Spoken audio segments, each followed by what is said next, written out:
After 24 days and 4 weekends, Hoppers appears to be cooked, and maybe so too the vaunted Disney Pixar animation studio. With the Super Mario Bros. Galaxy movie set to release this week on Wednesday, April 1st, I don't think there's going to be a whole lot of oxygen left on planet Earth for Hoppers to keep legging out. I don't even know if Hoppers can get to $400 million at this point. And with nearly $250 million in the ground for the Walt Disney Company on this film between production and marketing, it doesn't look like they're going to make their money back. No matter what the left-wing Hollywood media tries to gaslight you about. Let's go.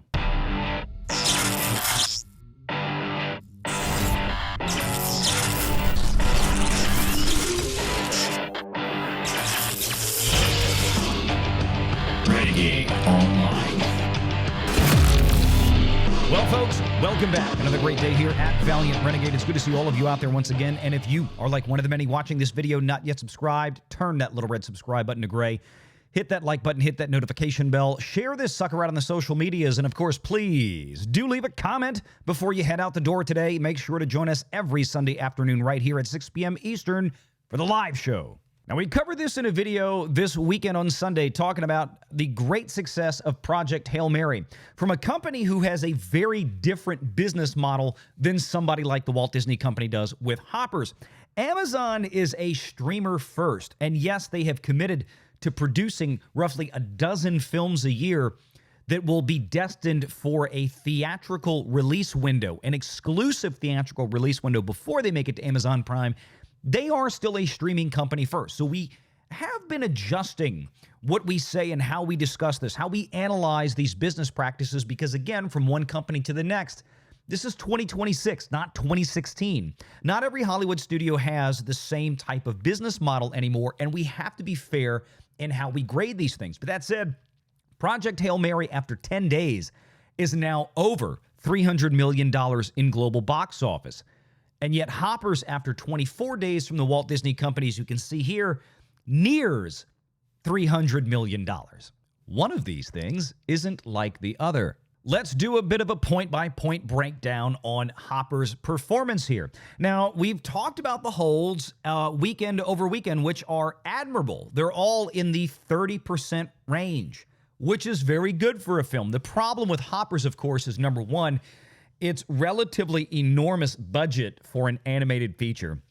In this case, Disney reportedly spent at least $150 million that we know of. And of course, the Walt Disney Company, a lot of times when we find out reality, or if we find out reality, it turns out to be quite a bit higher than what they suggested. But let's just go with the $150 million at this point.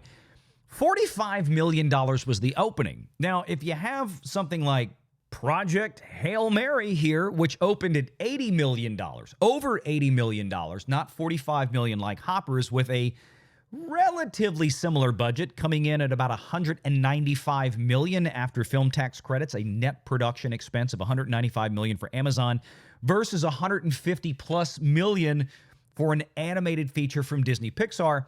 This had a much better start. And Project Hail Mary has crossed the $300 million global box office threshold in 10 days, whereas Hoppers is 24 days out and still not there. This is nothing like Avatar. $45 million on the first weekend, a very good drop of only 37% to the second weekend for 38% to the third weekend for 17.8 million. And these, of course, are domestic-only figures. $12 million on the fourth weekend that we're currently in as I record this, with the actual numbers to come out sometime later Monday, although I don't think it's going to be radically different than what we're seeing right there. And as I've talked about before, the problem for Hoppers is going to be far more exacerbated once Super Mario Bros. Galaxy comes out in just a couple of days from now, on Wednesday, April 1st. You know, the issue with that film is that it shares much of the same type of audience and the demographic group that's going to go see Hoppers. So there's going to be a trade-off. As I mentioned in a previous video, Project Hail Mary is going to see a good deal more insulation from any type of audience damage from a new big movie coming out. Not saying that Super Mario Bros. Is not going to take audience away from Project Hail Mary. It certainly will, as they're going to be sharing a lot of PLF screens or premium large format. IMAX, Dolby 40X, all those kind of big high-end screens, but I think they're going to play a lot better together than Hoppers and Mario will. And for the Walt Disney Company, that couldn't be worse news. I want to remind everybody that this was the type of legacy Hollywood leftist media, just trash, that we were getting on the opening weekend and the first week that Hoppers was around, even into the second weekend, telling us it was record-breaking, debuts at #1, record-breaking box office haul, based on something. Hoppers is bouncing to the top of the chart, says Screen Rant. It's set to break box office records this weekend, is a sci-fi adventure about a wildlife researcher who transfers her consciousness into a robot beaver. What? The furries loved this movie. This will have Hoppers earning the biggest domestic opening weekend for a Pixar original movie in the 2020s. In fact, it's their biggest since 2017's Coco debuted with $50 million. As we've reminded people before, the problem is Coco was right there 9 years ago, 2017. That opening weekend for Coco at $50 million is more akin to $75 million in 2026 butts in seats ticket prices. In other words, if everybody that saw Coco opening weekend in 2017 showed up 9 years later to go see the new movie, Hoppers, that it would have done $75 to $80 million. But yet the Hollywood media insists that Hoppers was a big success. Why, I don't know, except for the fact that they constantly seem to shill for the Walt Disney Company. I believe. And going back to the whole business model argument, let's talk about that again. GOAT is an animated feature from Sony Pictures. Nothing particularly to write home about when it comes to the box office here. Roughly $180 million now after it's been out for over a month. Actually, almost 2 months. Well, we're waiting. The difference with GOAT, however, compared to the Disney Pixar offering is what's right next to me there. You can see down here the production budget of $80 million. That's right, Sony's GOAT came in at roughly half the cost of Disney's Hoppers. That's a big problem. The other problem is that Sony has a very different business model than does Disney. In this case, Sony's business model is to create a product that will be theatrically released and then have a guaranteed paycheck for basically all of the production costs for that film from Netflix. So as of right now, the money that Sony's hauling in from the box office is pretty much all just bonus. It's profit on top of production, because Netflix is going to cover most, if not all, of the $80 million, because that's where it's going to go once it leaves theatrical. Sony doesn't have their own streaming service. And as we mentioned before, Amazon has a different business model as well, at least up until recently. Yes, they're getting into theatrical, but they are still streaming first. Amazon is much more like Netflix than anybody else. Paramount is doing a lot more third-party licensing, although Paramount is still theatrical first, as is Warner Brothers, and as is Disney. But remember, Disney spends so much more money each picture than almost everybody else out there in Hollywood. This is why Disney talks about the flywheel. That is one big pile of shit. And this is where the Disney business model in 2026 absolutely fails. And that is that Disney flywheel, because nobody's going to tell me that Hoppers is flying anywhere. It's flying nowhere.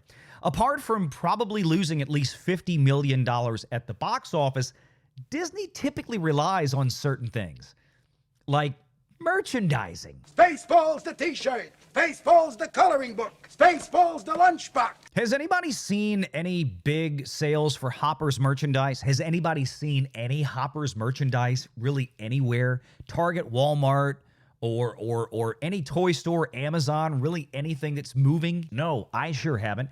Nobody I've asked has seen anything about it. And I don't think that's really going to change. The problem is the Walt Disney Company used to depend on merchandising sales, especially from these animated features, to help bolster what was going on. And when comparing back in the day with Hoppers to things like Coco from 9 years ago, the problem here is that Coco, it really only did $200 million in the domestic box office. It wasn't a huge hit here in the United States, although granted by this design, by $210 million from 2017, this probably would do somewhere at least $300 million today.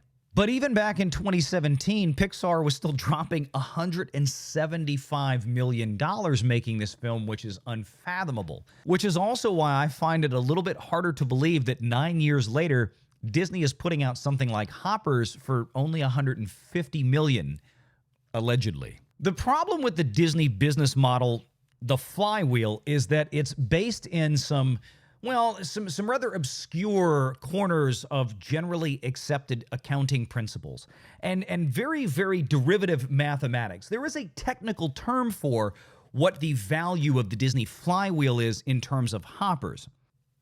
F*** all. That's right. If any of you Wall Street analysts out there can actually tell me how the Flywheel is working for Hoppers, I'm all ears. Of course, I might call bullshit on most of what you say if you try to defend this, but go ahead and try. Here's an original Disney film from 10 to 11 years ago now, Inside Out. And of course, we had a big successful Inside Out 2 just a short time ago from the Walt Disney Company. This one did $356 million domestically. And people are going to try to compare Hoppers, should it actually make it to $200 million domestic, to saying, hey, it didn't do that much worse than, say, Inside Out. The problem is, of course, again, we're going back to 2015 here. And that $356 million from 11 years ago is worth closer to $600 million domestically today, for which Hoppers will get nowhere near.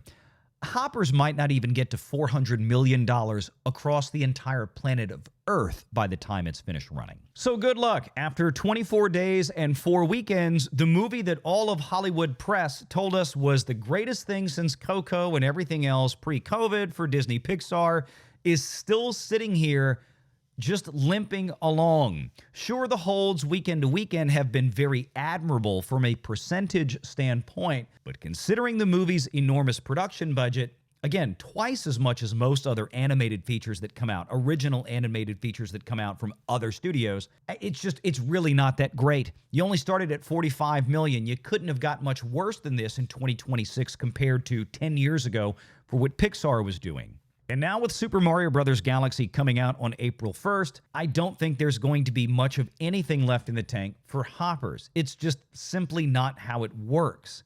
There's not enough here. Sure, there could be a bit of an Easter boost, but who is that Easter boost going to go to?